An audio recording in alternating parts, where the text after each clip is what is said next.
السلام علیکم۔ ایک دفعہ سلطان صلاح الدین ایوبی رحمۃ اللہ علیہ اپنے خیمے میں آرام فرما رہے تھے، کیونکہ اس صبح سلطان صلاح الدین ایوبی رحمۃ اللہ علیہ بہت طویل سفر سے لوٹے تھے۔ چند لمحوں کے بعد ایک سپاہی آپ کے خیمے کے دروازے پر آیا اور اندر آنے کی اجازت چاہی۔ سلطان صلاح الدین ایوبی رحمۃ اللہ علیہ چونکہ آرام فرما رہے تھے، لہٰذا اندر سے کوئی جواب نہ آیا۔ دروازے پر مامور محافظوں نے کہا کہ سلطان آرام فرما رہے ہیں، لہٰذا آپ تھوڑی دیر بعد آ جانا۔ وہ سپاہی آپ کا بہت وفادار سپاہی تھا، اس لیے اس کو بلا جھجک سلطان کے خیمے کے اندر جانے کی اجازت ہوتی تھی، لہٰذا اس نے بھی سلطان کو جگانے کو مناسب نہ سمجھا اور سلطان کے خیمے کے دروازے کے ساتھ بیٹھ گیا۔ وہ انتظار کرتا رہا کہ جب سلطان صلاح الدین ایوبی رحمۃ اللہ علیہ بیدار ہوں گے تو تب ہی وہ سلطان سے ملاقات کریں گے۔ چند لمحے گزرنے کے بعد سلطان صلاح الدین ایوبی رحمۃ اللہ علیہ کی آنکھ کھلی تو اندر کے حرکات سے معلوم ہوا کہ سلطان نیند سے بیدار ہو چکے ہیں۔ سپاہی نے اجازت چاہی اور آپ کے کمرے کے اندر چلا گیا۔ سلطان نے سپاہی کو کہا کہ ایسی کیا خاص بات تھی کہ تم اتنی دیر سے میرے کمرے کے باہر انتظار فرما رہے تھے؟ وہ سپاہی بڑا حیران ہوا کہ سلطان آپ کو کیسے پتا چلا کہ میں باہر آپ کا انتظار کر رہا ہوں؟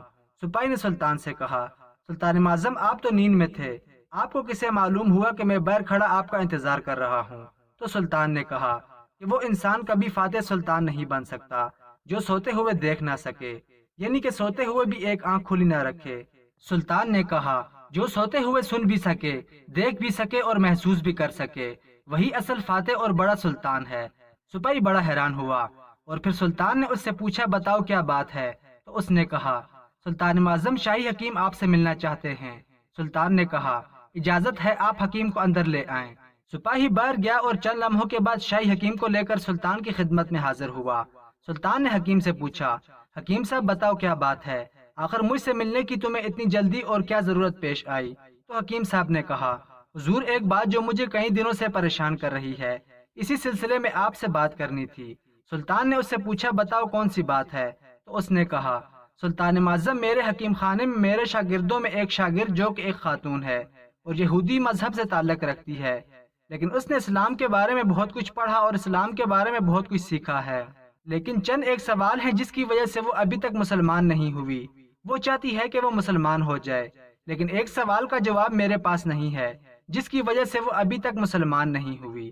سلطان نے مسکرا کر کہا، سلطان کے شاہی حکیم ہوتے ہوئے تمہیں ایک سوال کا جواب نہیں آیا، بتاؤ وہ کون سا سوال ہے جو اس عورت کے ایمان لانے کے درمیان رکاوٹ بنا ہوا ہے؟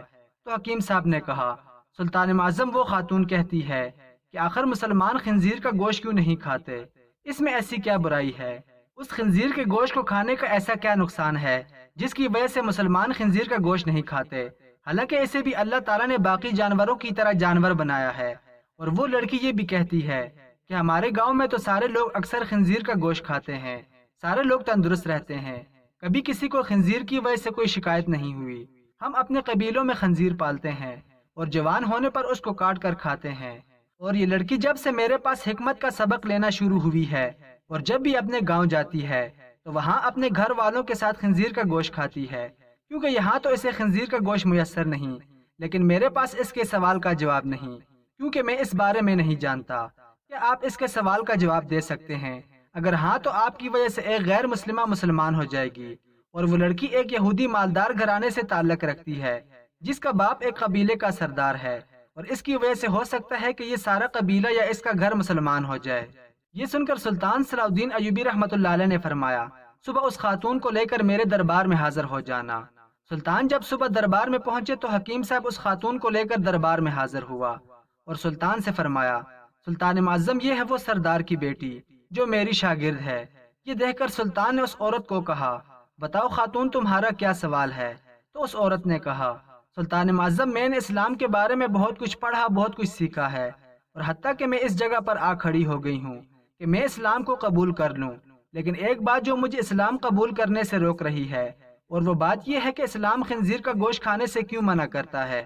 میں نے ہر جگہ دیکھا اور پڑھا کہ اسلام نے جس چیز کے بارے میں منع کیا وہاں اس کی دلیل ملی، لیکن اس خنزیر کے گوشت کے بارے میں مجھے ابھی تک کوئی واضح دلیل نہیں ملی۔ میں نے بائبل کو پڑھا تھا، وہاں بھی خنزیر کا گوشت کھانے سے منع نہیں کیا گیا، لیکن اسلام میں اس کی ممانعت کیوں ہے؟ تو سلطان صلاح الدین ایوبی رحمۃ اللہ علیہ نے کہا، قرآن مجید میں 3 جگہوں پر خنزیر کا گوشت کھانے سے منع فرمایا گیا ہے۔ پھر آپ نے ان آیات کا بھی ذکر کیا۔ پھر سلطان نے اپنے ایک مشیر کو کہا کہ وہ بائبل کی کتاب میرے پاس لے کر آئے جو اپنی اصلی حالت میں موجود ہے۔ جب بائبل کی کتاب آپ کے سامنے پیش ہوئی تو آپ نے وہی جگہ تلاش کر کے دی جہاں لکھا ہوا تھا کہ خنزیر کا گوشت کھانا منع ہے۔ پھر خاتون نے کہا کہ یہ کیا بات ہوئی؟ جو میرے پاس کتاب ہے اس میں تو واضح لکھا ہوا ہے کہ خنزیر کا گوشت کھانا منع ہے۔ تو سلطان نے کہا مجھے ترس اور غصہ آتا ہے تمہارے ان لکھاریوں پر جو اپنی عیاشیوں کے لیے اس پاک کتاب کو اپنے لفظوں سے بالکل تبدیل کر رہے ہیں۔ یہ جو تم بائبل پڑھ چکی ہو یہ اپنی اصلی حالت میں موجود نہیں ہے، یہ تمہارے اپنے لکھاریوں کی لکھی ہوئی کتاب ہے۔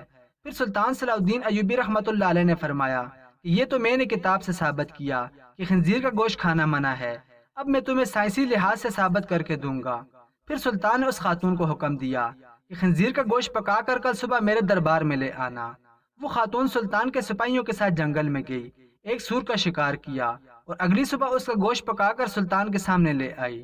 سلطان نے اس گوشت کو کراہت سے دیکھتے ہوئے اس خاتون کو کہا کہ اب اس پکے ہوئے گوشت میں ایک بوٹی کو ایک چھری کے ساتھ 2 حصوں میں تقسیم کرو۔ جب خاتون نے خنزیر کی بوٹی کے 2 حصے کیے تو اس کے درمیان میں سے گوشت کچا تھا۔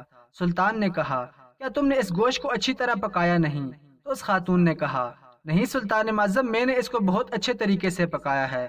تو سلطان نے کہا کہ اب تمہاری سمجھ میں میری بات آ جائے گی کہ یہ حرام گوشت چاہے تم اسے جتنا بھی اچھی طرح پکا لو، اگر اس کو دگنی تپش بھی دے دو لیکن یہ پوری طرح پکتا نہیں بلکہ یہ درمیان سے کچا رہ جاتا ہے، اور جب یہ تمہارے پیٹ کے اندر جاتا ہے تو بہت ساری بیماریوں کا سبب بنتا ہے، اس لیے اسلام نے اس کو کھانے سے منع کر دیا ہے۔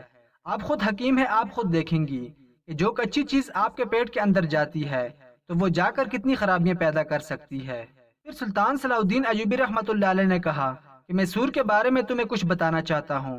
پھر سلطان نے کہا یہ سور جس جگہ رہتا ہے اپنے ارد گرد حد تک انسانوں کی بھی گندگی کو کھا جاتا ہے، اور دوسری بات یہ کہ سور ایک واحد بے شرم جانور ہے کہ جب اس کی مادی یعنی اس کی بیوی کے ساتھ کوئی دوسرا سور جنسی تعلق قائم کرتا ہے تو یہ خوش ہوتا ہے اور فخر محسوس کرتا ہے۔